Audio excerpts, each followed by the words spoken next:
great and wonderful day. It's gonna be, it's gonna be a great and wonderful day. It's gonna be, it's gonna be a great and wonderful day. It's gonna be, it's gonna be a great and wonderful day. Hey, it's gonna be a great and wonderful day. Day. It's gonna be, it's gonna be a great and wonderful day. Day. It's gonna be,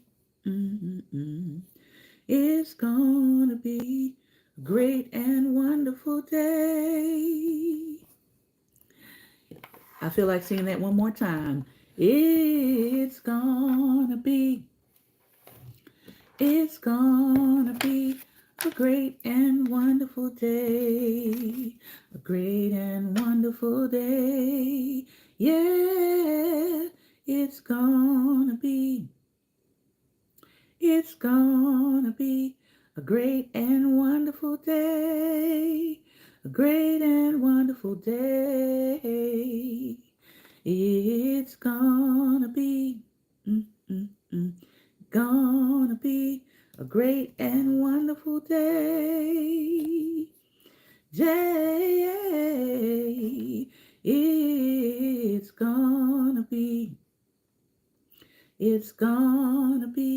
a great and wonderful day.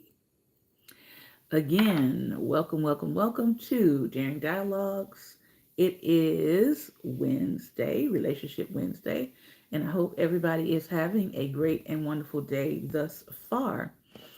I am going to be talking about relationships today. If you're with us for the first time, a couple of things I want to do as we get started. I want to give you some affirmations to think about for your day and for the week. These are some affirmation cards that I made, and the affirmations are all mine. Feel free to say them with me. Ready? Here we go. I am the note that can bring harmony and complete the compositions in life. There are places and spaces today that need your added note. They need your note to bring the composition to life. They need your note to provide the harmony. You are that note, so please go be it. Here's another one. I am unique and I am needed in this world. I lean in to what I bring that is original. There is only one you, so don't get it twisted. There's only one you. I know there's lots of talk these days about cloning, but there's only one you. Here's another one. I am on earth to serve my purpose, my generation, and my creator. I'm going to enjoy my voyage. You know, there's a song out there that says, come along and ride with us, fantastic voyage. Think about that in terms of your life. Make sure that you're not just out here riding alone and somebody else is in the driver's seat. But make sure you're enjoying your own life's voyage. Here's another one. I have a soul, therefore I am a creative. I lean into my creative abilities. Maybe your creative abilities is painting. Maybe it's drawing. Maybe it's singing. Maybe it is putting things together. Some of us can't put stuff together for our life, and we need your creativity. Maybe it is knitting, crocheting, embroidery. Whatever it is, maybe it is retooling things. Okay? You have a soul, therefore you are a creative. Just find what that creative part of you is and bring it out. And the last one for today, I am not just smart, I am wise and capable. I lean into my intellectual capacity. Yes.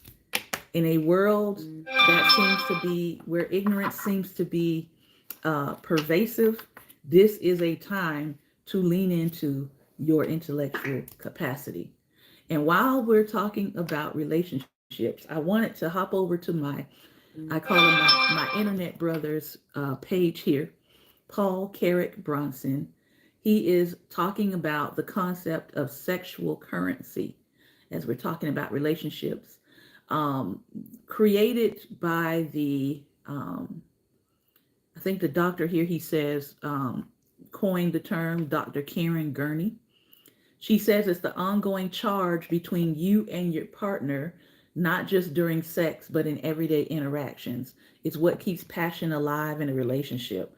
So if you're in a relationship, lean in a little closer.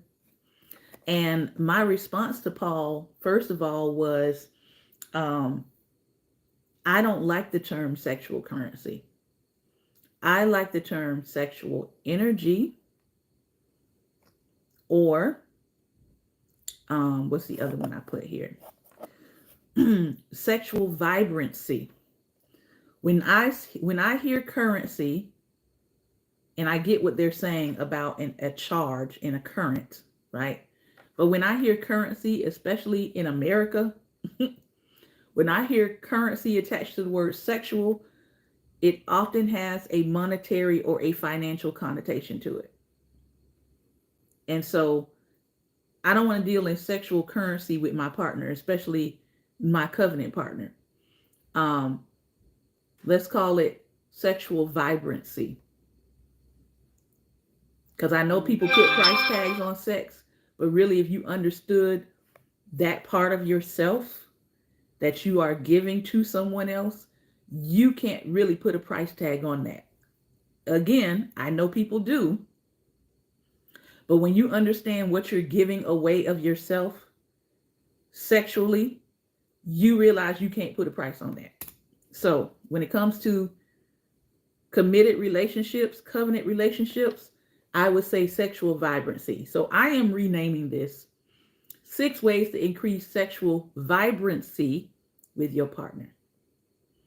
And so let's talk about these ways that he is sharing. 1, telling your partner they look hot. Everybody likes to be told they look nice, but telling your partner, that is a game changer. We all want to feel desired by our loved one, and letting them know how attractive they still are to you will certainly get the vibrancy going, or keep the vibrancy going. Um, I will say in my own life, I practice this. We have wonderful words and terms for each other that we do not use online. And also, we have wonderful terms for each other that we don't use in front of other people. Why? Because, again, if you're in a covenanted relationship, some things really should be between you and your partner. Everybody should know all of y'all pet names for each other. That's all. Okay, number 2, passionate kissing. Yes, this definitely goes down in my household. And not just before or during intercourse or sexual activity. This is one of the first things to go out the window as far as relationships maturing, he says. But it shouldn't be. Kissing your partner deeply and with intention is the number one way to build up emotional vibrancy in your relationship. Mm-hmm. Mm-hmm. Mm-hmm. Now, and I'll see if he gets to this. But I would add not just passionate kissing, but passionate touching. Okay? Passionate touching. Believe it or not, a lot, well, let me not generalize. I won't generalize. Believe it or not, I'll put it this way. Men like to be grabbed as much as women like to be grabbed. They do. They like to feel that they are attractive, right? They like to feel desired. They like to feel that you can't keep your hands off them just as much as they can't keep their hands off you if you're in a committed relationship. Okay? So let me leave that at that. Third one, making suggestive comments to each other. This can include flirtation, keeping the relationship feeling playful and exciting. Lighthearted, intimate exchanges can help maintain attraction and build a deeper emotional and physical connection over time. Yes, you should be flirting with each other. Yes, you should be making comments to each other. Yes, you should have your own inside humor and inside jokes. I will caution, however, doing those things by text because unfortunately, with technology and things getting hacked, a lot of people who have put intimate things out by text or intimate photos in a flirtatious manner, sometimes those things make it to the public sector through hacking. So just a little word of caution there. Looking into your partner's eyes. This can deepen your connection as it fosters intimacy and trust by allowing you to feel more in tune to each other's emotions. This simple act can also stimulate the release of oxytocin, sometimes called the love hormone, which strengthens bonding and emotional closeness. So, taking time to really look at your partner. Um, I've been married 24 years, going on 25 years will be next year, and that's one of the things that we do when we're sitting down and we're talking to each other. We're looking at each other. We're looking into each other's eyes. We're often putting our phones down and away when we're eating together so that we're actually talking and making connection with each other. When we're sitting and, maybe watching a film in the evening, sometimes I'll reach over and I will hold his hand, or we'll pause the video and we'll talk to each other, but we turn to each other and talk about what it is that we're watching. So, looking into your partner's eyes, you go and you are getting ready for the evening and y'all are laying down for the night or whatever, and you have that moment. I understand everybody doesn't go to bed at the same time, right? Or some people have different work schedules, so they're not always in bed with their partner at the same time. But if you have that privilege and opportunity, take a moment to actually look at your partner before you close your eyes. When you wake up in the morning, if you have the opportunity and both of you are getting up at the same time, you're waking up at the same time, or maybe it's just on the weekends, take the moment when you wake up and actually look at your partner, look into their eyes. Ask them, how are they feeling? How are they doing? How was their day? They also have down here, which goes back to my previous point of sending spicy texts. This is a fantastic way to boost intimacy and keep the spark alive, especially in long distance or busy relationships. It creates a sense of anticipation and excitement while reinforcing attraction, which can help you and your partner feel more desired and connected to each other. I have a friend whose husband was in the military and he was gone for a very long time. Well, during that time, she made it a point of, keeping herself physically fit, but also she did what they call a boudoir photo shoot, which is, sort of, uh, you know, using clothing and sometimes lingerie, but very, very tasteful. She did a photo shoot and she would send some of those pictures. Again, the caveat on spicy text is that your text may be hacked. Okay. So just be mindful if you're sending pictures, intimate pictures to your partner, just be mindful that there's a possibility your phone could be hacked. So just think ahead about if this gets out into the public, are you going to be okay with that? And therefore, how much of yourself do you want to be showing in sending spicy texts? All right. And sending them a song. This could be a song from a steamy night you had in your past. Maybe it's a song that you want to make some new memories off of, or memories to. It could be your wedding song. It could be, the song that was playing when you guys first met. Whichever way you look at it, you're showing your partner that you're still thinking about them in a romantic and spicy sort of way. So I think these are great points about sexual vibrancy and keeping sexual vibrancy within your relationship. For me, I add in there um, touching more than just kissing. Um, I think it is being able to hug somebody, I think, for 6 to 10 seconds every day is actually gives a charge to the emotions and to the health of that person. So in my household, we do a lot of hugging um, before he leaves, in the morning, when he comes home at night, during the evening when we are home together.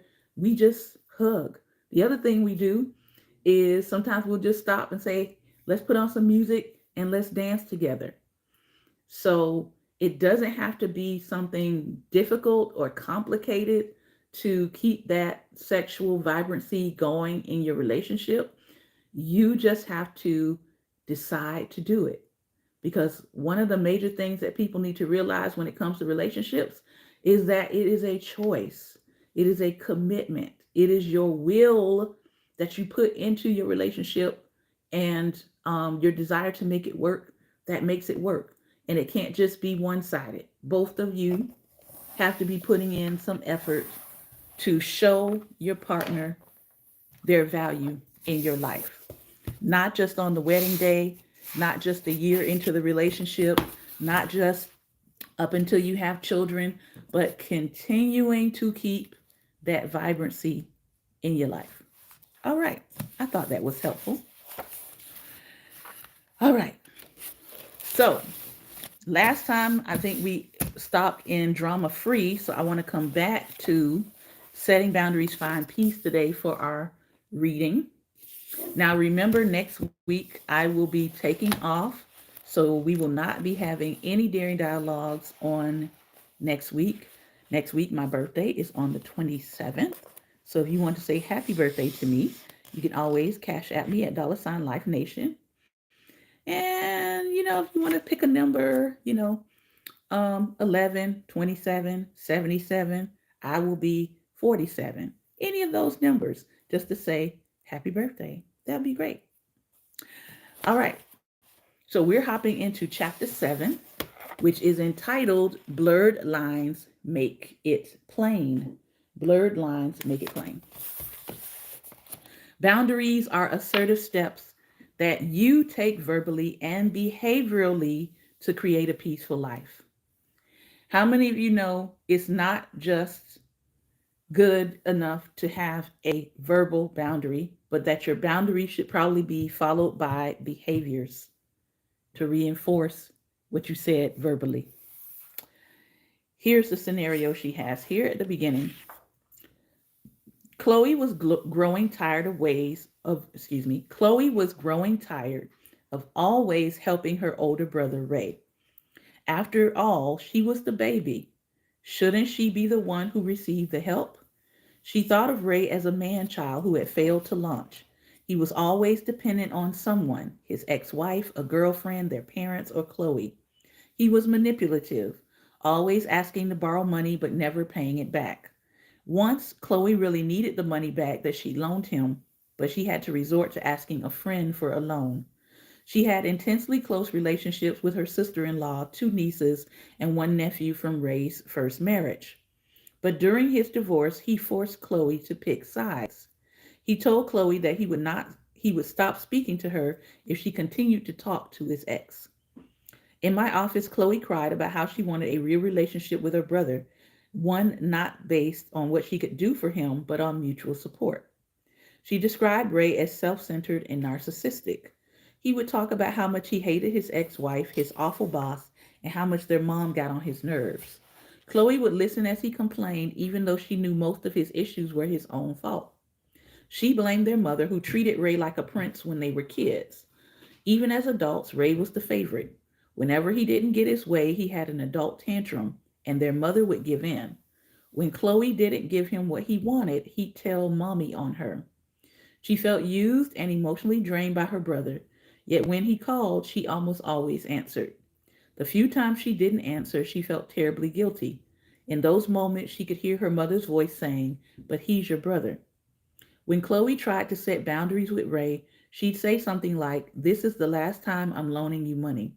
But she'd end up giving in just like her mom did. She thought about her nieces and nephew, worrying that not helping Ray would mean that the children would be deprived. Still, Chloe realized she needed to set boundaries with Ray, so she sought my help. She didn't understand why the ones she'd set in the past hadn't worked, and she questioned whether she could even continue her relationship with him. Chloe knew that anything she said to their mother would be shared with Ray. So, in hopes that he would hear it secondhand, she disclosed to her mom that it bothered her how Ray always made everything about himself. But Chloe never found out if Ray was told. Their mother just said, "Chloe, family is family no matter what you think of them." "Is it okay to not like my family?" she asked me. She felt terrible about it and for years had tried her best to be a good sister. But she was tired of being the only one trying to make their relationship healthy. OMG. I can tell you right now, a lot of people are finding themselves in this position. And going into the holidays and having to deal with this kind of relative or sibling, eh, let's see what she has to say. Blurred boundaries. Blurred boundaries occur when we aren't explicitly clear about what we want, need, or expect from the other person. Instead of being direct, we may gossip or tell others what we want. We may infringe on the boundaries of others by offering unsolicited advice about how they should engage with people or by pushing our values on the other person. Chloe was guilty of indirectly setting boundaries with Ray and gossiping about him to their mother. Also, she frequently commented on Ray's lifestyle to their mother. He would have more money if he'd stayed with his wife, and he wouldn't need my help if he looked for a better job. Their mom told Chloe that she needed to stick with family no matter what, but this was not Chloe's value for herself. The bottom line is that blurred boundaries aren't an advantageous way to affect change in our relationships. So, these are some blurred boundaries breakdowns. Number one, gossiping. In some relationships, it's customary to use gossip as a way to connect, especially when people don't know well. Malicious gossip is when we make disparaging comments or diverge personal details about someone to whom we're close. With the intent to vent our frustrations, we share with others what we'd like to say to the person we're talking about. But the person who's listening can't help us resolve our issues with other people. In sharing personal details about another person, we passively aggressively harm their reputation. Number two, telling people how to live their lives. Sometimes help, solicited or unsolicited, from others comes with strings attached. I get to tell you how to live your life. When we share a problem with someone, they may consider it helpful if they say, "You need to XYZ." This is a common boundary issue between adults over the age of 18 and their parents who struggle to stop telling their kids what they should be doing. It may be hard to just listen without offering advice as people share their problems, but this is often the best support we can give. Telling people what to do with their lives doesn't allow them to work through their own issues. According to Kate Kenfield, a sex and relationship educator, my absolute favorite question anyone asks me when I'm struggling is, "Do you want empathy or a strategy right now?" We often assume that others are automatically seeking our opinion about what they should do, but that isn't always the case. In a recent Instagram poll, I asked, "When you're having an issue, what would you prefer? A, advice, or B, listening?" More than 70% of the 4,000 people who answered said B, listening. It seems that most of us just want to be heard. The other flip side of that is not a whole lot of us are willing to listen unless we're allowed to offer you a strategy. So, this is the conundrum between humanity and human relationships. A fundamental boundary is learning to listen without offering advice or asking, "Do you want me to listen?" or offer some feedback. Allowing people the opportunity to choose how they want you to engage is a profoundly moving way to support them as they share with you. On the other hand of that, when people want to continually share with you and share with you and share with you and treat you like their compactor for what is going on in their life, if you are feeling overloaded, that is your opportunity to say, "Hey,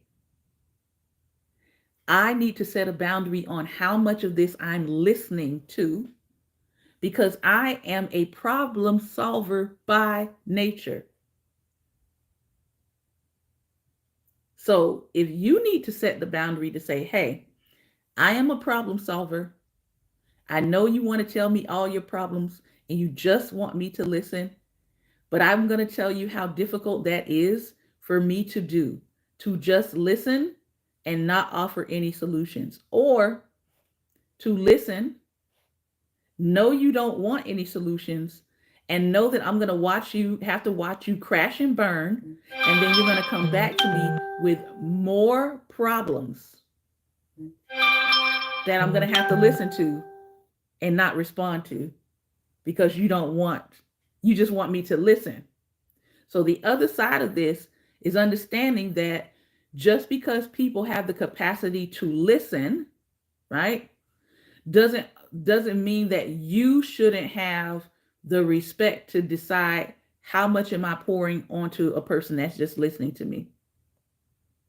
I think in this scenario, everybody has a responsibility to check their own capacity.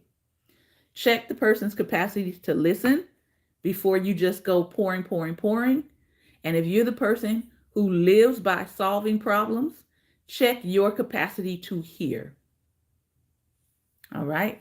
And hello and good morning to those of you coming in. Number 3, instructing others as to what they should and shouldn't tolerate in relationships. If it were me, I would blank. In relationships, we're all able to withstand different things on different levels. When we share what we would do if blank, it denies the other person the opportunity to decide their own boundaries. Again, just listening is a useful practice. And lastly, pushing your values on others. According to Celeste Headley, author of We Need to Talk, to have important conversations, you will sometimes have to check your opinions at the door. There is no belief so strong that it cannot be set aside temporarily to learn from someone who disagrees. Don't worry, your beliefs will still be there when you're done. Everyone is entitled to their own opinion, but someone else's opinion about your life is not more valuable than your own opinion about your life. All right. I believe that this will be some good, helpful things as we go into the holidays. I want you to check out this book. That's what we do here on this platform.